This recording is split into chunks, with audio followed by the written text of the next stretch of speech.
Hello and welcome to Sound Off with System One. I'm your host, Allie Moen. I am the Engagement and Events Marketing Manager here at System One. System One is a leading provider of highly technical outsourced services and workforce solutions to critical infrastructure, technology, life sciences, and government sectors in the US, Canada, and the United Kingdom, putting more than 11,000 employees, contractors, and consultants to work daily. Thank you so much for tuning in to another broadcast of Sound Off with System One. We do have a great topic today. So as you are tuning in, please drop a message in the comments for us, letting us know where you're watching from and what industry you're working in. We do have Rich Weed on our marketing team monitoring those comments. So if you do come up with a question to ask our expert panel during the broadcast today, feel free to drop that in there as well, and Rich will pass that along to us. So as I said, my name is Allie Moen. I'm a member of the marketing team. I've been in this role since August of this year, but have been a part of the System One family coming up on 4 years now. So mixing it up a little bit with our introductions, instead of a fun fact, we are going to share a little bit about one of our favorite holiday traditions. And then my expert panel will also be sharing some hot jobs that they're recruiting for. So one tradition that I've had with my family, I think it's similar to someone's here, is getting into Christmas jammies on Christmas Eve, watching Elf, and then reading 'Twas the Night Before Christmas with my family. It's going to look a little different this year. I'm married now, so we'll be splitting time with my family and the in-laws. So very excited to start some new traditions this year. So Lauren, we will throw it over to you for an intro, favorite holiday tradition, and your hot job. Great. Thank you. My name's Lauren. I'm a recruiter here at System One. I've been on board for a year and a half. I work with the nuclear team and our nuclear clients. One of our Christmas traditions is everybody gets a gift on Christmas Eve and opens it, and it typically is Christmas jammies. And we just, they're normally all matching, and we take pictures, and it's a big deal.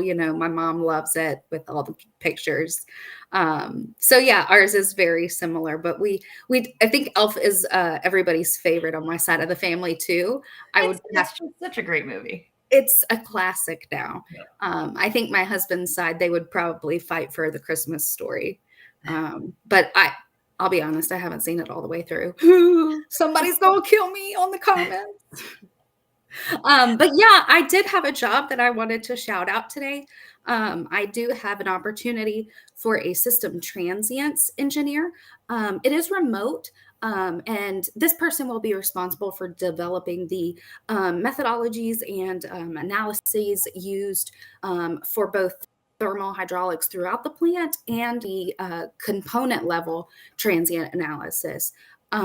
They will, support the development and the simulation of the analyses for, really some groundbreaking technology. So super cool opportunity. You do have to have experience using Relap 3D. If you don't have Relap, they're not going to be able to support this work. They don't really have the capacity to bring somebody on and teach them a whole new simulation platform. So please feel free to message me here on LinkedIn or email me or apply at the link below. I'd love to speak with you about this opportunity. Awesome. Thank you so much, Lauren. I did see a question pop up. We'll get to that as soon as we dive into our topic here. But Lauren's job information is being dropped in the comments. So take a look at that. You can search her opportunity by job ID on our career portal at jobs.systemone.com. And now we'll head over to Colleen for an intro, her favorite holiday tradition, and a hot job. Thanks, Allie. Hi, everyone. I'm Colleen Losowitz, a recruiting manager for Joulé's national accounts team. Our team focuses on contract staffing for positions within the life sciences field. And I've been with Joulé for about 2.5 years, and I'm based out of their Edison, New Jersey branch. My favorite holiday tradition is we do an annual Christmas cookie baking day. So my mom, my sister, and I will get together and literally bake hundreds of cookies all day long. And if we're feeling generous, we'll make like little care packages for some of our family and friends, but normally we just hoard them all. So, but it's a great day, and we've been doing it for about 10 years now. So We alternate each other's houses, and it's just a lot of fun. So it's definitely my favorite holiday tradition. That's great. I love it. Yeah, it's so much fun. Yeah, definitely, put on a lot of weight, but whatever, it's the holidays. So Holidays. Exactly. It doesn't count. So the job that I'd like to highlight is an exciting opportunity with one of our leading global pharmaceutical clients. This is a contract associate research scientist position in the San Diego, California area. This client is looking to expand their research team and has an opening in their translational development group. The company is actually a key contributor in cancer research and is working on a lot of exciting projects at the moment.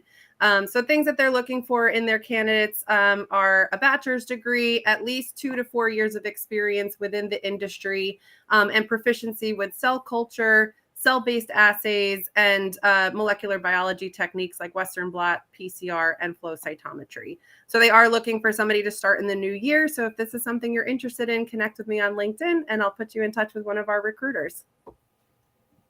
Awesome. Thank you so much, Colleen. 'Tis the season for a new job opportunity. So check out the comment section for information on both Lauren and Colleen's jobs. You can search for both of those as well as all of the other opportunities with System One on our career portal. Again, that is jobs.systemone.com.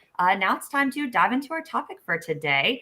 So today's discussion is going to be about how to answer interview questions about overcoming challenges.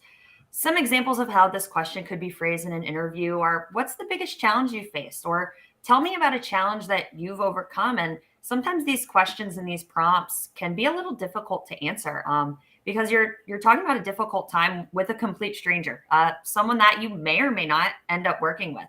But it's also a great opportunity to turn something that was a big challenge into a great accomplishment, something that'll highlight what you've done and make you stand out apart from your competition. So very excited that we have Lauren and Colleen here to share some of their thoughts and tips on how to best answer this interview question. So Lauren, we'll start off with you. Yeah, thank you. So, my first piece of advice when, coming to an interview and getting to this question about overcoming challenges is, number one, just make sure to be honest.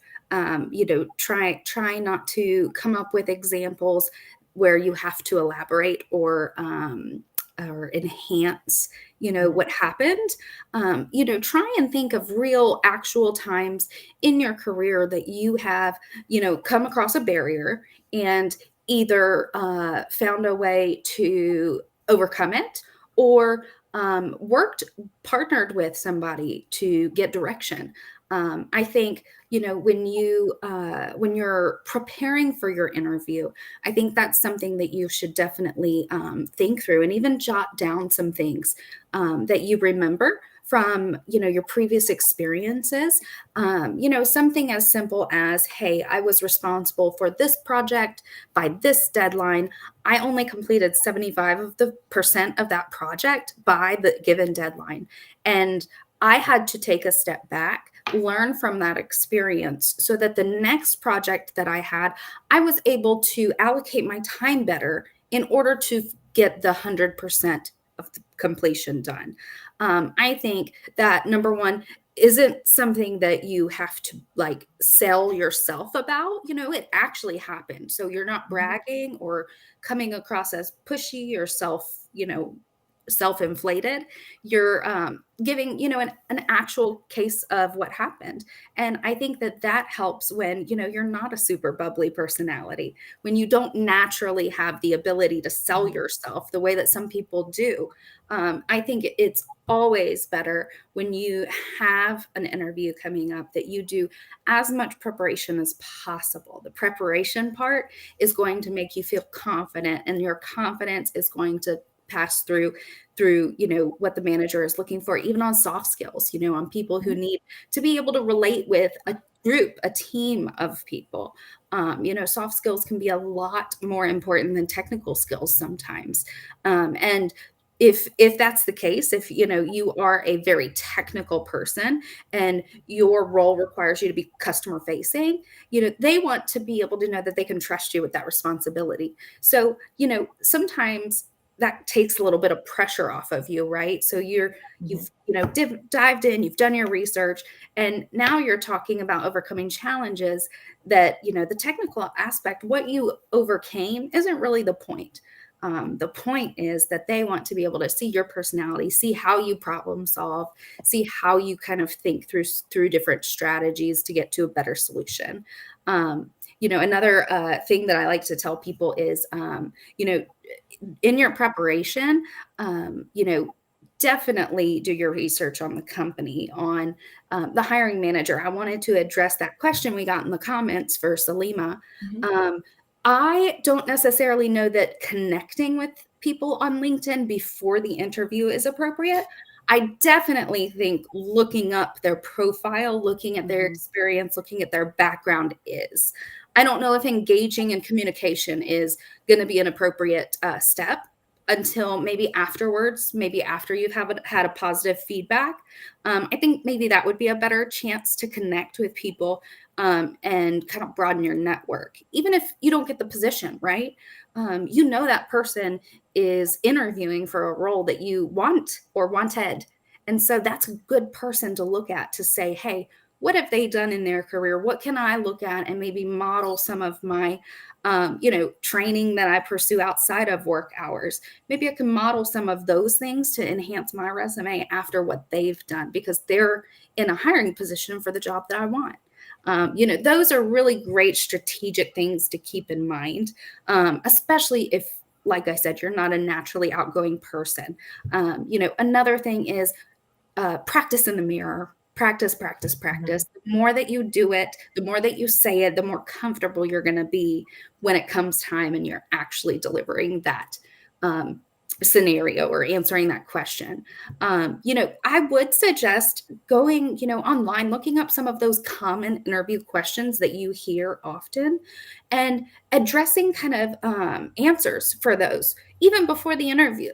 Jot down what you would say to the most commonly asked interview questions to be able to rehearse and prepare, kind of come up with some stories or examples of ways that you have met those requirements or,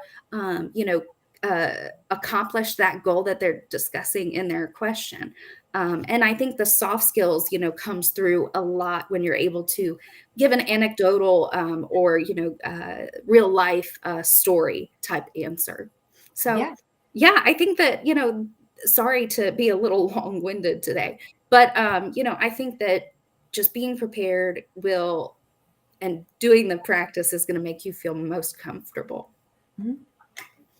Yeah, I have to agree with Lauren. And I think another thing to point out is, for any entry-level candidates listening in today, even if you don't have any prior work experience, you can reflect on a personal challenge that you're most proud of and relay that to the hiring manager. So that could come from anything within school or sports or your own family, anything that you're proud of overcoming. That's a great example to give to a hiring manager if you don't have any of that industry experience. So even though it may not be as relevant to the work that you're going to be doing for the company, it can certainly make, an emotional, impressive impact on that hiring manager. And it means that situation or answer is more likely to be remembered by that interviewer. Because I think it's important to understand, first of all, why they're even asking that question. Because they want to see that, you're comfortable handling adversity. So whether that came from the industry or something personal, they want to make sure that if you're faced with a tough situation, you're able to assess, handle it professionally, and then move forward in an effective and efficient way. So telling them about a time that you were successful in handling a challenge, again, whether industry or not, I definitely think it makes them feel like you're a lower risk to hire you, and then they can be confident in your abilities to handle tough situations. And obviously that's important to every employer. Absolutely. I definitely agree, Colleen. Yep, absolutely. I do appreciate you both sharing a few examples for our viewers. Lauren, I know you brought up having a project, only hitting about 75% of it, having to take a step back and kind of reevaluate and figure out what you can do differently moving forward to hit that 100% mark there. And then Colleen bringing up a good point for entry level employees just kind of coming into the workforce where you might not have experience to look back on, where you had a challenge in a work environment, but utilizing anything from, like you said, sports, your family life, school, and using that, I think, is very important. So I'm very happy you both said that, because using your experience and real life examples are going to demonstrate your problem solving skills, communication skills, interpersonal skills as well, which is what you really need to touch on, soft skills wise, in an interview. So, Lauren, if you have any additional thoughts, we'd love to hear it. Yeah, I mean, I was just going to try and address the question. Somebody asked, what is a good way to answer what are your strengths and what are your weaknesses? I think that the best way to start is to know those things. So if you don't know what your strengths and weaknesses are, such as somebody who's just graduating or in an entry level position or wanting to change careers, I think doing an assessment, a skills assessment, is really important, because it's not something that you're going to be biased on when you are delivering those things. So, taking one of the assessments, I think I've mentioned it before. I'm a huge advocate for the Clifton's Strengths Finders, and that can give you like actual words that kind of describe the way that you work and the way that you think, that you can utilize on your resume when you're talking to hiring managers. So, definitely number one, make sure that you have done the work to know what your strengths are, know what the value you bring is. And number two, don't worry about bragging or sounding prideful when you list those things, because you didn't come up with them. That's the one thing I love about the assessments is you answer the questions as honestly as possible, and they tell you these things, and so you can say unbiased, here's how I work, here's how my brain clicks, and so that kind of takes, again, the pressure off. You're not lying, you're not bragging, you're just laying it out there, like here's what they say that I am, based on how I took this assessment, and here's the ways that kind of is implemented into the way that I work, into the jobs that I do daily. Now, as far as the weaknesses go, I think you should definitely be aware of your weaknesses as well. I know that when this question comes up, a lot of people, and Colleen, I'm going to want your insight on this too. A lot of people say, well, I really don't really have many weaknesses. Anything I handle or I get confronted with, I try and overcome and conquer in the moment. But that's not true, right? We all have weaknesses. We all have areas of opportunity. And so if you own that, that shows a really valuable integrity characteristic inside of you. I think you need to own the areas where you struggle. If, say, you are a great engineer, you do your engineering work like A++ all the time, but time management for paperwork isn't your strong suit. That's real, right? That's real life. You went to school for the engineering stuff. You didn't want to be an administrator, right? So be honest about that. Be like, hey, I really struggle with getting some administrative work done. I, start using the block out on my calendar. I tried that to see if that was effective to help me utilize my time better, things like that. So, Colleen, definitely, I want to hear what you have to say on this, especially, regarding the strengths and weaknesses on the management side. Yeah, for sure. I think, like you said, being upfront and honest about both strengths and weaknesses are going to be key. I think, trying to sugarcoat things is never going to get you far. So there is a positive way, if you have time management issues, there's a positive way to spin that to a hiring manager. It doesn't necessarily all need to be bad, but I think being upfront and honest about those things, again, they ask those types of questions to assess your integrity and your honesty. And that's something that they want to bring on their team. So if you're, kind of sugarcoating or rambling on and on about, XYZ, they're not really going to take that positively. So I think that there are ways to spin, a weakness for a positive. It's just in the way that you word it. And again, going back to your earlier point, Lauren, I think preparing and reviewing the job description. So, a lot of the times in the requirements, like soft skills are listed in the requirements. So if your strength is time management, definitely speak to that. If your weakness is, I don't know, if your weakness is public speaking, that could be something that you speak on. And, that's not something that's going to impact you negatively. It could just show the hiring manager that that's something they may want to work with you on. So I definitely think being open, honest, and prepared are the ways to go. I totally agree, Colleen. Thank you.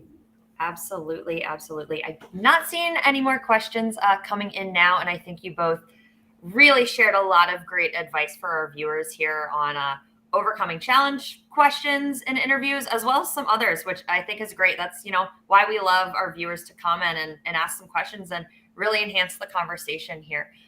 So I want to thank you both, Lauren and Colleen, for joining us for Sound Off with System One. We will be back next week, Thursday at 2 p.m. My lovely co-host, Karen Callahan, will be talking with Simplify CEO Mark Zamsky. They will be discussing legal technology, e-discovery, and contract analytics. So very exciting broadcast, and it will be our last live stream of 2022. But we will be back January 2023. We already have some great topics and great guest speakers for our expert panel lined up. So we're very excited to continue on with the Sound Off with System One broadcast for you. Please remember to give us a follow on LinkedIn, subscribe to our YouTube channel. We do have all of our previous Sound Off with System One broadcasts listed on the YouTube channel as well. We did actually have a segment on the best way to answer questions on strengths. So that could be a great one for our viewers here to take a look at as well. And please remember to connect with Lauren and Colleen on LinkedIn. Get some more great advice from them. So thank you so much for tuning in with us this week. We will see you next time.